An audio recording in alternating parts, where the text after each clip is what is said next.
là sợ cái mình sợ cố nha, cố quá thở nổi tiệt. Bây giờ nó sẽ tàu của nó để sẽ lại vô. Nếu chị ấy bây giờ chị vô tàu nữa. Hả chị mơ, hả nay cũng đã tìm mơ à, cũng là sẽ bắt được, hả sẽ bảo ông giờ rút ra này đây chị ta để sợ của em. Cô điện nữa đó nên sẽ tàu của kia này thì tôi sẽ lại vô này.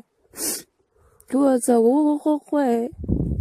Cú chỉ muốn nhớ giờ nữa cả, đấy. Nếu để cô bây không này cũng vào tàu cả cô đấy. Cú chỉ vô là nếu để vô chỗ em một chế này. Cô là họ này tay sao?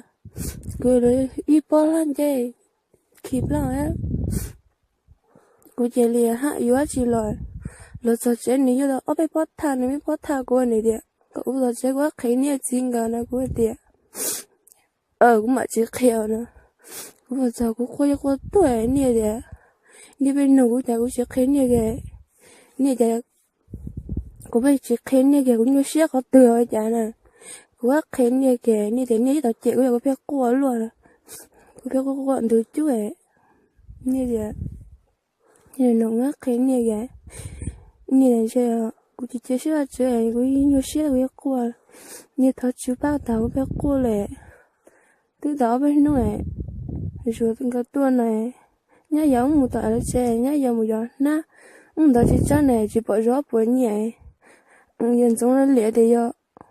Cú nhẹ này cũng được chỉ tao nhẹ này. Nhá đây giờ thì nhiều cú nhau chơi nhau ở plus. Ấy cú nhẹ gió bỏ nhẹ chỉ bỏ gió bỏ nhẹ này. Là lẹ của ấy. Cú yêu có khỏe nhẹ đấy. Lẹ chỉ tao này để chỉ bỏ té này bỏ khá lẹ vậy. Là lên đây. Tú cú xe cú khỏe. Cái khé nè, bữa tiệt, cái khé nè nếu tiền giống lại nó, nhân giống hẳn một lại, nhân giống sai tàu nhân giống sợ cũ ta, nhân sợ chỉ tàu cũ này, cũ ấy qua hải lý đó nè, cái nè khéo gì đấy, chỉ có ôn tao rồi đó mà hải, nhưng cô ấy rồi để sót hải, nên cái chỉ hải. Sợ này cháu thằng ôn tên nữa cháu ôn này sợ.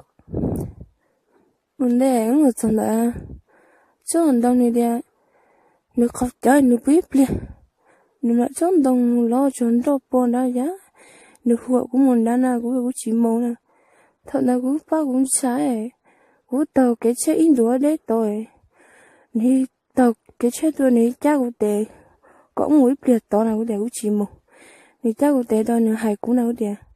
Cú chỉ muốn sợ cũng nhọn nó chứ, nếu khỏi chơi nếu bơi ra nữa, rồi chơi những một chế này này đẹp, mấy bữa đó hay nào cho thôi, cú tôi chỉ cảm muốn cú cha mò thôi, với cô thân này đẹp, cú tiền nếu sai tao cú tiền sao sẽ nó cho tôi kia một năm này đẹp, tôi chỉ là tôi ok, lắm tụi ta chúng nó hay tao, hay cô thân này, nếu sợ cú ta cũng chỉ cả cái cô thân này. Nhân giống mai tôi su rồi chuyện tết cái mai nhân giống để nấy lo sao chết đó nên nhân giống để chuyện nó su em bữa tá thì nó su nè đó nó ta tức lo cho treo tức lo cho là tiêu nó nhân giống để liền nhân giống tôi mai cô thôi nhân giống cho cô nhân giống để cho chế mà sốc kia cũng được cho chế mà sốc kia mà đây nhân giống cô lo sống ở trong đó lúc cái này chế nè cứ bỏ lo dại là cứ chỉ biết ta sẽ tao cái cũng bắt tao rồi nè nếu chuyện nó đều yếu không như trong một chế cũng được cứ chỉ vô nè người lo lại tại sai cứ yếu bỏ làm chế nếu mà con này đẹp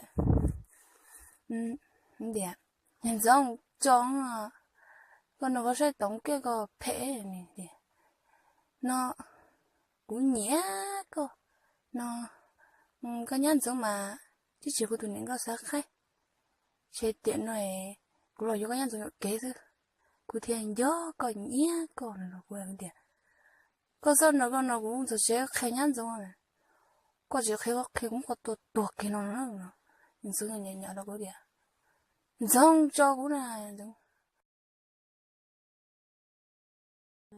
là sợ thế mình sợ cố nha cố có thở nữa tiệt Nhà nó sẽ tàu của nó để sẽ fly you